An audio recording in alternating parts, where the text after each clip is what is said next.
벨린 배달교회 성도님들 모두 평안하신지요? 오늘도 하나님께서 예배드리는 우리 모두의 마음 가운데 함께 하시고 풍성하신 은혜로 기름 부어 주시기를 간절히 기도드립니다. 오늘은 창세기 강의 37번째 시간입니다. 오늘 본문의 말씀은 야곱이 하란에서 머문 지 20년이 되던 해에 드디어 다시 고향으로 돌아가면서 있었던 내용으로 되어 있습니다. 이 당시 야곱은 언제 고향으로 다시 떠나야 될지 정말 고민이 많았습니다. 왜냐하면 야곱이 몰래 도망을 갈 생각을 하고 있었기 때문이죠.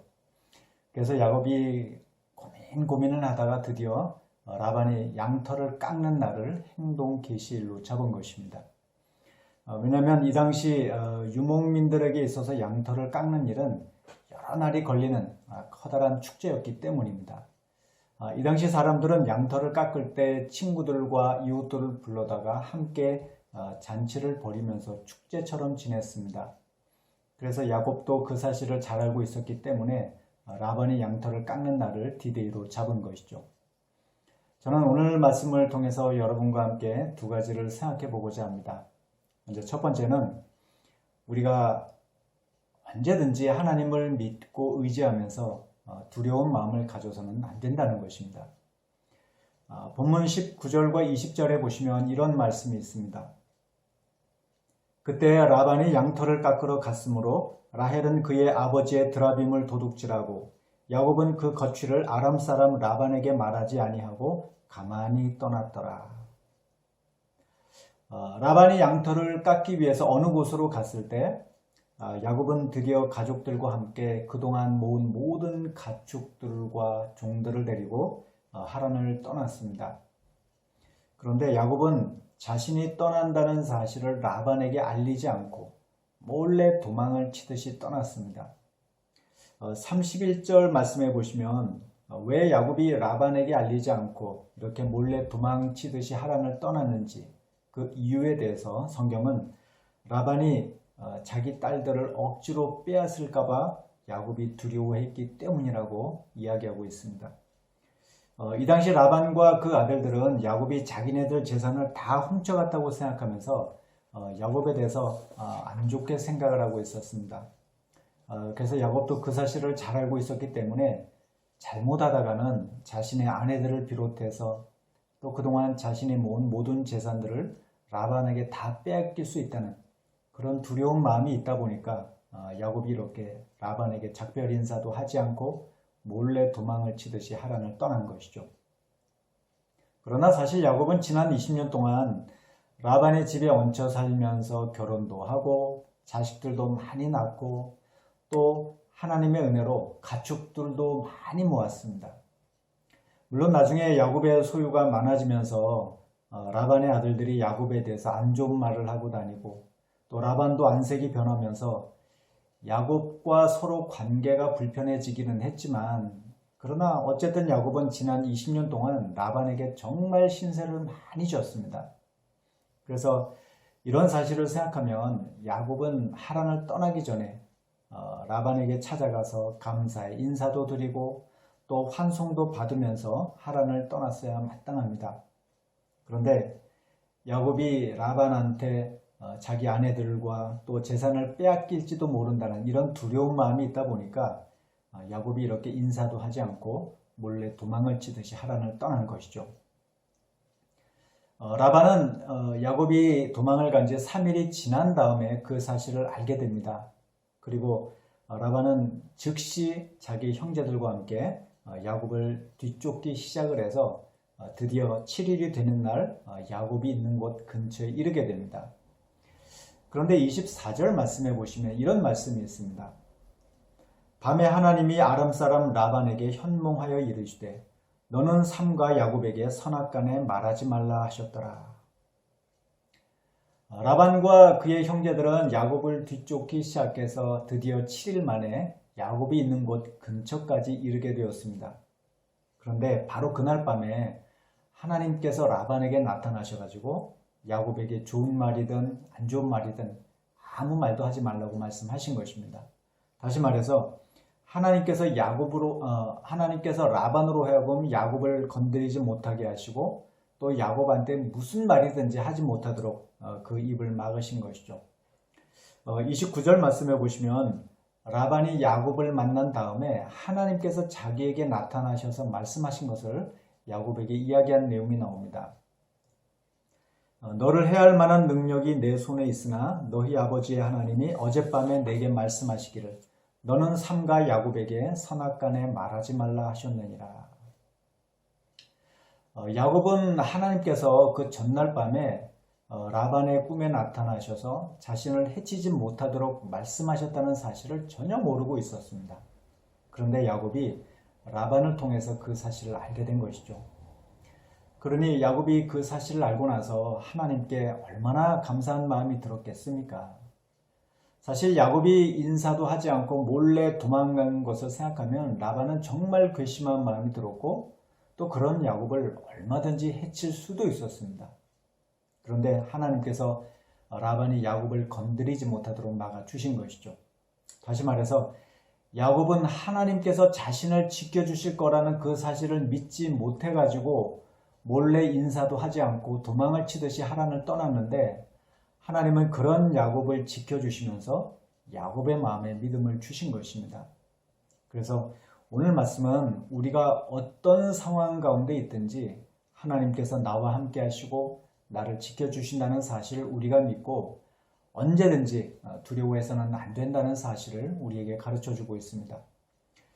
우리가 살다 보면 때때로 우리가 두려운 상황을 만날 때가 있죠.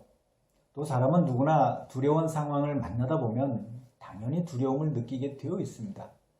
이것은 사람이 자신을 지키기 위한 본능적인 반응이라고 할 수가 있습니다. 그런데 하나님은 우리가 두려울 수밖에 없는 상황에서도 절대로 두려워하지 않기를 바라고 계시는 것입니다. 왜냐하면 하나님께서 언제든지 우리와 함께 하시고 또 우리를 지켜주고 계시기 때문입니다. 다시 말해서 하나님이 비록 우리 눈에는 보이지 않지만 그러나 우리가 그 하나님을 믿음의 눈으로 바라보면서 언제든지 마음의 담대함과 평안함을 누릴 수 있기를 하나님은 바라고 계시는 것입니다. 그래서 우리가 두려울 수밖에 없는 상황에서도 두려워하지 않는 것, 이것이 바로 우리가 하나님을 믿는 증거라고 할 수가 있는 것이죠. 또 하나님은 우리가 이런 믿음의 싸움에서 언제든지 뒤로 밀리지 않고 이길 수 있기를 바라고 계시는 것입니다. 성경에 보시면 하나님께서 두려워하지 말라고 말씀하신 내용들을 우리는 너무나 많이 찾아볼 수가 있습니다. 이사야 41장 10절에 보시면 하나님께서 이런 말씀을 하셨습니다. 두려워하지 말라, 내가 너와 함께함이라. 놀라지 말라, 나는 네 하나님이 됨이라. 내가 너를 굳세게 하리라. 참으로 너를 도와주리라. 참으로 나의 의로운 오른손으로 너를 붙들리라. 이 말씀은 장차 유다 백성들이 바벨론 제국에 의해서 멸망을 당하고 극심한 두려움에 사로잡혀 있을 때를 하나님께서 미리 내다보시면서 이사야를 통해서 예언하신 말씀입니다. 유다 백성들이 바벨론 제국에 의해서 멸망을 당하고 수많은 사람들이 죽음을 당하고 또 예루살렘 성과 성전이 다 불에 타서 무너지고 수많은 사람들이 포로로 끌려가는 그런 상황 속에서 사람들이 얼마나 극심한 두려움에 빠졌을지 우리는 충분히 짐작할 수가 있습니다. 그런데 하나님께서 그런 사람들을 향해서 두려워하지 말라. 내가 너희와 함께하고 있다. 나는 너희의 하나님이다. 내가 너희를 굳세게 할 것이다. 참으로 너를 도와주겠다. 참으로 나의 의로운 오른손으로 붙들어 주겠다. 이렇게 같은 말씀을 계속해서 반복하시면서 사람들의 마음을 위로해 주신 것이죠. 그래서 이 말씀을 보면 유다 백성들이 두려울 수밖에 없는 그 상황 속에서도 하나님을 믿고 두려워하지 않기를 얼마나 하나님께서 바라셨는지 우리는 알 수가 있습니다. 또 예레미야 46장 27절에도 보시면 같은 말씀이 나옵니다. 내 종 야곱아 두려워하지 말라. 이스라엘아 놀라지 말라. 보라 내가 너를 먼 곳에서 구원하며 네 자손을 포로된 땅에서 구원하리니 야곱이 돌아와서 평안하며 걱정 없이 살게 될 것이라. 그를 두렵게 할 자가 없으리라. 이 말씀도 보면 하나님께서 바벨론 땅에 포로로 끌려가 있는 유다 백성들을 구원하시고 다시 고향으로 돌아오게 해 주실 것이라는 사실을 의미하고 있습니다. 그래서 하나님은 사람들에게 절대로 그 어떤 사람이나 그 어떤 환경도 두려워하지 말고 오직 하나님만 두려워하고 하나님만 경외하면서 살기를 바라신 것입니다. 왜 우리가 세상 것들을 두려워하지 말고 오직 하나님을 두려워해야 하느냐면 우리가 하나님을 경외하고 하나님을 두려워하는 마음이 있을 때 오히려 그 하나님으로 인해서 우리가 세상 것들을 두려워하지 않게 되고 우리 마음에 언제든지 담대함과 평안한 마음이 찾아오기 때문에 그렇습니다. 다니엘서 3장에 보시면 바벨론 제국의 느부갓네살 왕이 그 두라 평제라는 곳에다가 금으로 된 큰 신상을 세우고 전국의 모든 관리들을 그 신상의 낙성식에 참석하게 했던 그 당시의 내용이 나오는데요. 이 당시 느부갓네살이 세웠던 그 금신상의 크기가 얼마나 컸냐면 그 높이가 무려 27m나 되고 또 그 신상의 너비가 2.7m나 될 정도로 그 신상은 정말 컸습니다. 이때 느부갓네살은 모든 관리들에게 악기 소리가 들릴 때 그 금신상 앞에 엎드려 절하라고 하면서 만약 누구든지 엎드려 절하지 않는 사람이 있다면 즉시 맹렬히 타는 풀무불에 던져버리겠다고 위협을 했습니다. 이것은 정말 너무나 두려운 일이었음이 분명하죠. 그래서 그 자리에 있던 모든 관리들이 악기 소리가 들릴 때 그 금신상 앞에 엎드려서 모두가 다 절을 했습니다.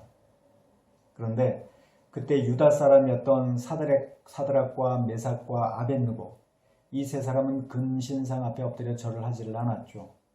그리고 그 사실을 알게 된 느부갓네살이 화가 나가지고 이 세 사람을 자기 앞으로 끌어오게 했습니다. 그리고 느부갓네살은 세 사람에게 다시 한 번 더 기회를 준다고 하면서 만약 금신상 앞에 엎드려 절하지 않으면 그 풀무불을 7배나 더 뜨겁게 해가지고 그 풀무불에다가 그 사람들을 던져버리겠다고 위협을 했습니다. 세상이 주는 두려움이 바로 이런 것이죠. 그런데 이 세 사람은 느부갓네살이 위협하는데도 불구하고 조금도 두려워하지 않고 자신들은 절대로 그 금신상 앞에 절하지 않겠다고 이야기를 했습니다. 지금 이 세 사람의 모습을 보면 정말 두려움을 완전히 잃어버린 정말 겁을 상실한 사람들처럼 보이기도 합니다. 그런데 이 세 사람이 이렇게 두려워하지 않고 담대하게 느부갓네살에게 맞설 수 있었던 이유도 보면 바로 이 세 사람의 마음에 하나님을 두려워하는 마음이 있었기 때문이었습니다. 그래서 이런 사실을 보면 우리가 하나님을 두려워할 때 오히려 하나님께서 우리에게 믿음을 주시고 용기를 주시면서 우리가 어떤 사람이든지 어떤 문제 앞에서든지 절대로 두려워하지 않게 된다고 하는 사실을 우리는 알 수가 있습니다. 교회의 역사를 보면 믿음을 지키기 위해서 기꺼이 순교의 길을 걸어갔던 사람들을 우리는 많이 볼 수가 있죠. 그런데 그 사람들이 그렇게 담대하게 순교의 길을 걸어갈 수 있었던 것도 보면 그 사람들의 마음 가운데 하나님을 경외하고 하나님을 두려워하는 마음이 있었기 때문이었습니다. 그래서 하나님께서 그 사람들의 마음 가운데 담대함과 용기를 주시고 그래서 기꺼이 그 사람들이 순교의 길을 걸어갈 수가 있었던 것이죠. 사랑하는 성도 여러분, 저는 하나님께서 얼마나 크신 분이시고 또 그 하나님께서 지금도 불꽃 같은 눈으로 우리를 바라보고 계시다는 사실을 기억하고 우리는 그 하나님 앞에서 경외하는 마음과 두려운 마음을 가질 수 있기를 바랍니다. 그래서 그 하나님으로 인해서 우리가 언제든지 어떤 사람이든지 어떤 문제 앞에서든지 절대로 두려워하지 않고 오히려 담대함과 용기를 가지고 살아가는 믿음의 사람들이 다 될 수 있기를 이 시간 주의 이름으로 축원드립니다. 본문에서 우리가 한 가지 더 생각해 볼 것이 있는데요. 그것은 우리가 때때로 누군가에게 속상한 일을 당할 때도 있지만 그러나 우리가 절대로 복수하려는 마음을 가져서는 안 된다는 것입니다. 19절 말씀해 보시면 야곱이 가족들과 함께 하란을 떠날 때 라헬이 자기 아버지의 드라빔을 몰래 훔쳐가지고 야곱이나 아무한테도 그 사실을 이야기하지 않고 자기 짐 속에다가 몰래 숨겨두고 길을 떠났습니다. 이 드라빔이라고 하는 것은 히브리어로 편안하게 살다라는 뜻의 타라프라는 단어에서 이 말이 파생이 되었는데요. 사람들은 보통 이 드라빔을 나무로 만들었습니다. 그리고 또 때로는 은으로 이 드라빔을 만들기도 했었습니다. 이 드라빔은 크기가 대략 20에서 25cm 정도로 작은 것들도 있었지만 또 사람 크기만한 아주 굉장히 큰 것들도 있었습니다. 그래서 사람들은 드라빔을 만들어 가지고 집집마다 두고 가정의 수호신으로 섬겼죠. 또 뿐만 아니라 사람들은 이 드라빔을 가지고 부모의 재산을 상속하는 데 증표로 사용을 하기도 했었습니다. 고대 이라크에서 발견된 오래된 토판에 보면 이런 글이 새겨져 있다고 합니다. 사위가 장윤이 드라빔을 소유할 경우에 진짜 아들로 간주가 되고 상속을 받게 된다. 이 글을 보면 드라빔을 가지고 있는 사람이 친가든 처가든 부모의 집과 재산에 대해서 권리 행사를 할 수 있었다는 것을 우리는 알 수가 있습니다. 그래서 라헬이 아버지의 드라빔을 훔친 것은 라헬이 우상을 섬기기 위해서 훔친 것이 아니라 나중에 라반이 죽고 난 다음에 자기 아버지의 재산을 자기 남편 야곱이 물려받도록 하기 위해서 이 드라빔을 훔친 것이었습니다. 왜냐하면 라헬은 그동안 라반이 자기 남편이었던 야곱의 품삯을 10번이나 바꾸면서 야곱을 힘들게 했던 사실을 누구보다 잘 알고 있었기 때문입니다.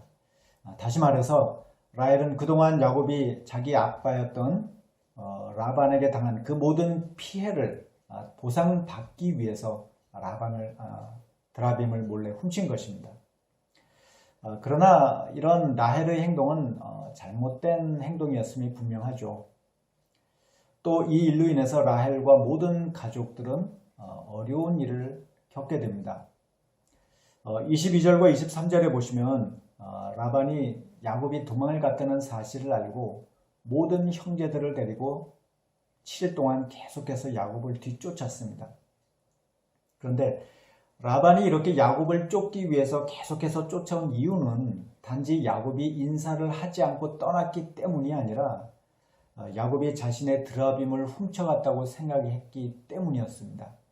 그래서 30절에 보시면 라반이 그 사실을 이야기하는 내용이 나오죠. 이제 내가 네 아버지 집을 사모하여 돌아가려는 것은 옳거니와 어찌 내 신을 도둑질하였느냐. 이 말을 보면 라반이 7일 동안 야곱의 뒤를 쫓아온 이유가 단지 야곱이 인사를 하지 않고 떠났기 때문이 아니라 자기 드라빔이 없어졌기 때문이라는 것을 우리는 알 수가 있습니다. 다시 말해서 라반은 혹시라도 자기 재산을 야곱한테 뺏길지도 모른다. 이런 생각 때문에 절대로 그런 일이 일어나지 않도록 하기 위해서 목숨을 걸고 야곱의 뒤를 쫓아온 것이죠. 물론 이때 야곱은 자신이 드라빔을 훔치지 않았다고 이야기를 했습니다. 그러나 라반은 야곱의 말을 믿을 수가 없었죠. 그래서 라반과 그의 형제들은 야곱의 장막부터 시작해서 레아의 장막과 라헬의 장막과 두 여종의 장막 등 모든 장막들을 샅샅이 다 뒤졌습니다. 이때 라헬은 그 드라빔을 그 낙타 안장 아래다가 숨기고 그 위에 앉아가지고 생리 때문에 자신이 낙타에서 내릴 수 없다고 하면서 그 드라빔이 발견될 뻔한 위험한 상황을 모면하게 되죠. 그리고 결국 라반은 드라빔을 찾지 못하게 됩니다. 그래서 라반은 야곱과 함께 언약을 세우게 되는데요. 그 내용이 51절부터 53절까지 나오죠. 이때 라반은 야곱과 함께 돌을 가지고 기둥을 세우고 또 그 기둥 주변으로 돌 무더기를 쌓았습니다. 그리고 야곱한테 그 돌기둥과 돌 무더기가 증거가 된다는 말을 했는데요. 이 말이 무슨 뜻이냐면 라반이 그 돌 무더기를 넘어서 야곱을 해치지 않을 것이고 또 반대로 야곱도 그 돌 무더기를 넘어서 라반을 해치지 않겠다고 서로 약속한 증거가 된다는 것이었습니다. 그래서 라반은 야곱이 절대로 자신을 해치지 않겠다고 맹세하는 말을 듣고 난 다음에야 비로소 자기 손자들과 딸들과 입을 맞추고 다시 고향으로 돌아가게 되죠. 그런데 이것도 보면 야곱이 혹시라도 나중에 드라빔을 갖고 나타나서 소유권을 행사할까봐 절대로 그런 일이 일어나지 않도록 미연에 방지하기 위해서 라반이 이렇게 야곱과 서로 언약을 세운 것입니다. 결국 이렇게 해서 라헬이 그동안 자기 남편이 당한 피해를 보상받으려고 원래 꾸몄던 계획은 다 수포로 돌아가게 되고 말죠. 그래서 오늘 본문의 말씀은 우리가 때때로 억울한 일을 당할 때도 있지만 그러나 그렇다고 해서 우리가 라헬처럼 부정직한 방법으로 보상을 받으려고 한다든지 또는 상대방에게 보복하려는 마음을 가져서는 안 된다는 사실을 우리에게 가르쳐주고 있습니다. 사실 우리도 살다 보면 야곱처럼 억울한 일을 당할 때가 가끔씩 있습니다. 또 사람은 누구나 억울한 일을 만날 때마다 화가 나고 또 복수하고 싶은 마음이 드는 것이 인지상정이죠. 그런데 그렇다고 해서 우리가 우리를 힘들게 한 사람에게 복수하려는 마음을 가질 때 그것이 결코 하나님께서 기뻐하지 않는 일이시고 또 뿐만 아니라 그것이 우리에게 안 좋은 결과를 가져올 수가 있다는 사실을 우리는 기억할 필요가 있는 것입니다. 사무엘하 11장에 보시면 다윗이 어느 날 자기 부하들 중에 하나였던 우리아의 아내 밧세바를 자기 침실로 데려다가 성관계를 맺고 또 그 남편 우리아를 전장터로 내몰아 가지고 죽게 했던 사건이 나옵니다. 다윗같이 믿음이 좋은 사람이 어떻게 이런 일을 저지를 수 있는가 싶은 마음이 들기도 합니다만 사람은 누구나 다 똑같습니다. 그리고 다윗은 이 일로 인해 가지고 밧세바를 자기 아내로 삼게 되죠. 그런데 이 일로 인해서 다윗에게 복수의 칼날을 갈았던 사람이 있었습니다. 그 사람이 누구냐면 밧세바의 할아버지였던 아히도벨이라는 사람이었습니다. 역대상 27장 33절에 보시면 성경은 아히도벨에 대해서 다윗의 모사였다고 이야기하고 있습니다. 이것은 곧 아히도벨이 지략가였고 다윗이 전쟁을 치르거나 무슨 일을 할 때든지 이 아히도벨이 다윗의 고문 역할을 했다는 사실을 의미하고 있습니다. 그런데 다윗이 밧세바를 범하고 난 다음에 나중에 세월이 지나서 압살롬이 아버지 다윗을 대적해서 반역을 일으켰을 때 이 아히도벨은 압살롬 편에 서가지고 자신이 직접 12,000명의 군사들을 이끌고 다윗을 죽이려고 했습니다. 이것을 보면 이 아히도벨이 얼마나 다윗에 대해서 미워하는 마음과 또 복수하고 싶은 마음이 있었는지 우리는 알 수가 있습니다. 그런데 이때 압살롬이 아히도벨의 계획을 수락을 하지 않죠. 그리고 나중에 압살롬도 요압에 의해서 죽임을 당하게 되고 맙니다. 그리고 아히도벨도 자신의 계획, 자신이 다윗을 죽이려고 했던 계획이 실패로 끝나게 되면서 모든 것들을 다 정리하고 고향으로 돌아가서 목을 메고 자살해버리고 말죠. 사실 아히도벨의 입장에서 다윗이 자기 손녀인 밧세바와 그것도 처녀가 아닌 유부녀와 함께 성관계를 갖고 또 그 남편을 죽인 것을 생각하면 이때 아히도벨이 얼마나 분통이 터질 정도로 화가 났을지 우리는 충분히 짐작할 수가 있습니다. 만약 우리가 아히도벨과 같은 입장이었다면 우리도 다윗에 대해서 죽이고 싶은 마음이 들었을 것이 분명합니다. 그러나 아히도벨은 다윗을 죽이려고 했다가 오히려 자신이 죽는 결과를 맞이하게 되고 말았죠. 그래서 이러한 사실도 보면 우리가 누군가 우리한테 잘못을 했을 때 우리가 그 사람에 대해서 미워하는 마음을 갖고 똑같이 복수하려는 마음을 가져서는 안 된다고 하는 사실을 우리는 기억할 필요가 있습니다. 출애굽기 21장 24절에 보시면 하나님께서 만약 우리가 누군가로부터 피해를 입었을 경우에 눈에는 눈으로, 이는 이로, 손은 손으로, 발은 발로 갚으라고 말씀하셨습니다. 그런데 이 말씀은 우리가 누군가한테 피해를 당했을 때 그 사람한테 복수를 해야 된다는 그런 의미의 말씀이라기보다는 오히려 우리가 상대방에게 지나치게 복수하려는 마음을 가져서는 안 된다는 의미가 담겨져 있습니다. 사람은 누구나 피해를 입었을 경우에 그 사람에게 복수하고 싶은 마음이 드는 것이 사실입니다. 또 자신이 당한 것보다 더 많이 복수하고 싶은 마음이 드는 것이 인지상정이죠. 그런데 하나님은 사람들이 어떤 피해를 입었을 경우에 자신이 피해를 당한 것 이상으로 복수하지 않도록 하시기 위해서 눈을 다친 사람은 자신이 다친 것만큼만, 또 이를 다친 사람도 자신이 당한 그 피해만큼만 갚으라고 말씀하신 것입니다. 그리고 이런 구약의 가르침은 신약 시대로 넘어오게 되면서 사랑과 용서하는 그런 마음을 가져야 된다는 가르침으로 발전을 하게 되죠. 그래서 마태복음 5장 38절 이하에 보시면 예수님께서 이런 말씀을 하셨습니다. 또 눈은 눈으로 이는 이로 갚으라 하였다는 것을 너희가 들었으나 나는 너희에게 이르노니 악한 자를 대적하지 말라. 누구든지 내 오른편 뺨을 치거든 왼편도 돌려대며 또 너를 고발하여 속옷을 가지고자 하는 자에게 겉옷까지도 가지게 하며 또 누구든지 너로 억지로 오리를 가게 하거든 그 사람과 심리를 동행하고. 하나님은 이스라엘 백성들에게 눈에는 눈으로 이는 이로 갚으라고 말씀하셨습니다. 그런데 예수님은 우리에게 악한 자를 대적하지 말라고 말씀하셨습니다. 그래서 만약 누군가가 우리의 오른쪽 뺨을 때릴 경우 그 사람에게 화를 내고 그 사람에게 똑같이 보복하려는 마음을 갖지 말고 오히려 왼쪽 뺨까지 그 사람에게 내밀고, 또 누가 속옷을 가지려는 사람이 있을 경우에 기꺼이 겉옷까지도 내어주고, 또 누가 억지로 오리를 가게 하려고 할 경우에 심리까지도 가주라고 예수님은 말씀하셨습니다.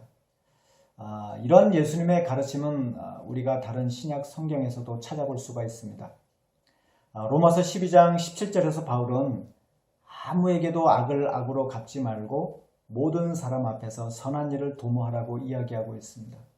그래서 우리는 세상 사람들과 달라야 됩니다. 드라마나 영화에서 보면 주인공이 악한 사람에게 복수하는 내용의 드라마나 영화들을 우리가 볼 때가 종종 있죠. 그런데 그런 내용의 드라마나 영화들이 보는 사람 입장에서는 속이 시원할지 모르지만, 그러나 그런 내용들은 결코 성경적이라고 할 수가 없습니다. 그래서 우리는 성경에서 이야기하는 것처럼 누군가 우리에게 잘못했을 때 그 사람을 미워하고 복수하려는 마음 절대로 갖지 말고 언제든지 그 사람을 용서하고 축복하는 마음을 가져야 하는 것입니다. 사랑하는 성도 여러분, 저는 우리가 때때로 억울한 일을 만날 때도 있지만, 그러나 그렇다고 해서 우리는 절대로 그런 사람들을 미워하거나 또 복수하려는 마음을 갖지 않게 되기를 바랍니다. 오히려 우리는 그런 때마다 우리 안에 있는 이 미움의 감정들을 다 죽이고, 하나님께서 우리를 용서하신 것처럼 우리도 그렇게 서로를 이해하고 용서하면서 언제든지 서로 화목하고 좋은 관계가 되도록 힘쓸 수 있기를 다시 한번 주의 이름으로 축원드립니다.